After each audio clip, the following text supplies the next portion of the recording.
Bueno, vamos a partir la grabación de nuestro trabajo de electricidad y magnetismo por Hans Jakob y José Pedro Solar, en que vamos a explicar diferentes leyes con tres tareas.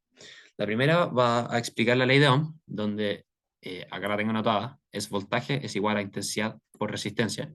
Y esto al final nos dice que si mantenemos una resistencia constante, el voltaje y la intensidad son directamente proporcionales. Esto lo vamos a explicar con este circuito que tiene una resistencia, que es esta ampolleta, un multímetro que va a medir nuestro amperaje y una fuente de poder. Entonces, ahora voy a activar el circuito. Entonces vamos a activar esto con 1 volt o 1000 milivolts, como lo pone acá, y vamos a tener una intensidad de 20,8 miliamperes.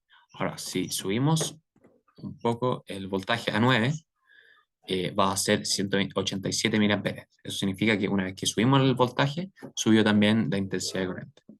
Entonces, ahora que subimos a 18, que es el doble que 9, la, la intensidad de corriente también sube al doble. Y ahí podemos entender que una vez que mantenemos la resistencia constante, tenemos una intensidad de corriente directamente proporcional al voltaje. Entonces, con esto podemos concluir que la ley de Ohm es certera y la hemos confirmado.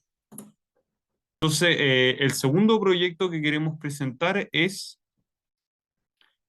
lo que se refiere a las leyes de Kirchhoff. Entonces, tenemos dos leyes de Kirchhoff. La primera dice que la suma de intensidades es igual a cero, lo que se ve acá.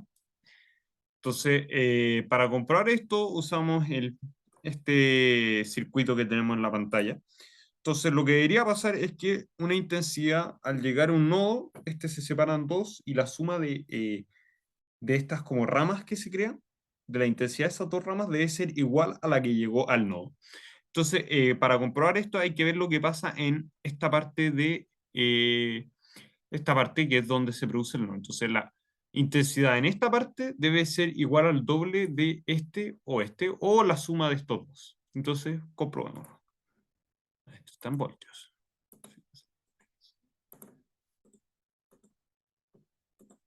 Y entonces, como se puede ver, tiene 208 miliamperes y 208 miliamperes. Y si uno los suma, te da los 416 y 17 miliamperes, que finalmente comprueba esta ley estableciendo esta relación de que uno más el otro es igual al nodo original. En este caso, que la intensidad que surgía por ese nodo era 417.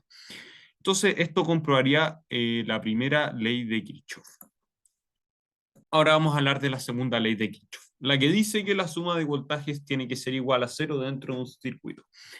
Esto sirve para muchos circuitos muy complicados, pero en este caso es bien simple porque finalmente es una fuente de poder, dos resistencias, o sea, tres resistencias en serie y en paralelo. Entonces lo que debería pasar en este circuito es que el voltaje en esta zona más el voltaje en esta zona tiene que ser igual al que la fuente de poder entrega.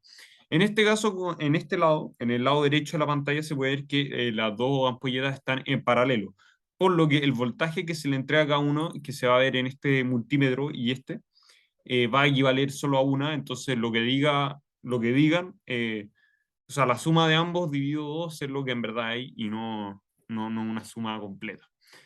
Entonces, en este caso, por ejemplo, si la fuente de poder tirara 30 voltios, este tiene que dar 20 y este 10. Y como 20 más 10 30, se cumpliría la ley de Kirchhoff. Ahora podemos comprobar esto a través del mismo sistema. En este caso se puede ver que la fuente de poder está entregando 30 voltios.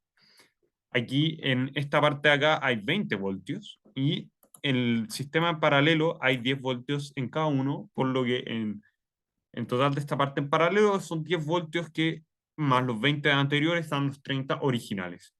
Ahora si es que cambiamos el voltaje a otra cantidad, se va a ver que la suma de 6,2 más 12,4 va a dar los 18,6 que entrega la fuente de poder, cumpliendo así la ley de Kirchhoff. Acá vamos a partir la última parte de nuestro proyecto, que va a ser un poco presentar un circuito con un Arduino. El fin del Arduino, en este caso, sería automatizar un sistema que no está automatizado para así hacerlo más eficiente y al final eh, simplificar un poco las cosas. Entonces, nuestro circuito tiene un servomotor que está acá a la derecha y un Arduino que está acá a la izquierda. Entonces, el servomotor necesita tres entradas, una de señal, otra de potencia y otra de tierra. La señal va a entrar desde esta salida, en la -9, que al final es la que va a controlar el servomotor. La energía del servomotor, para que se mueva, va a salir de esta salida de 5 volts y va a llegar a la entrada de potencia del servo. Y finalmente la tierra va a estar conectada acá al GND y que se va a transferir por el cable negro hasta llegar a la tierra del servomotor. Entonces esto va a hacer que el servomotor, una vez que tenga el código, se mueva de acuerdo a lo que diga el código. Ahora el código, acá lo podemos ver, tiene esta primera parte que más que nada determina cómo va a funcionar el servomotor y determina sus partes. Por ejemplo, el ángulo de inicio, cuál es el servo y, y de dónde va a salir la señal para controlar el servo. Después vamos acá, esta última parte, a comenzar un ciclo eterno que va a controlar el servo.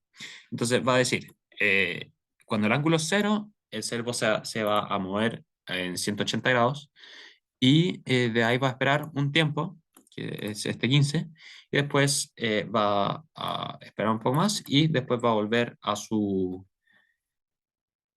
lugar inicial. Y después va a esperar nuevamente y ahí va a repetir el ciclo infinitamente.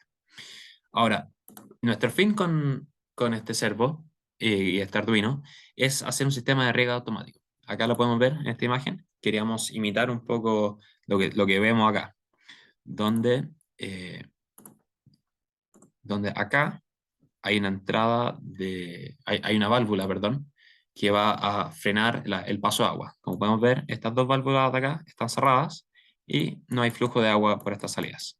En vez, esta válvula está abierta y hay flujo de agua. Nuestra misión con nuestro Arduino es hacer que cada cierto tiempo, esto puede ser cambiado por el consumidor para hacerlo funcionar cada cierta hora, cada ciertos minutos, depende del fin que se le dé, esta válvula se abra y deje pasar el agua. Entonces, ¿cómo se va a abrir esta válvula? Con el servo se va a abrir, igual como lo vimos en este circuito, que vamos a volver, y el servo se va a abrir acá, va a dejar pasar el agua y se va a cerrar para frenar el agua. Cada cierto tiempo se va a abrir y se va a cerrar. Estos tiempos pueden ser manipulados por el consumidor para usarlo como él quiera. Entonces, esto, primero de todo, nos demuestra lo útiles que son los Arduino, ya que una tarea que normalmente sería hecha a mano, que es abrir una llave de paso, se puede hacer más eficientemente y más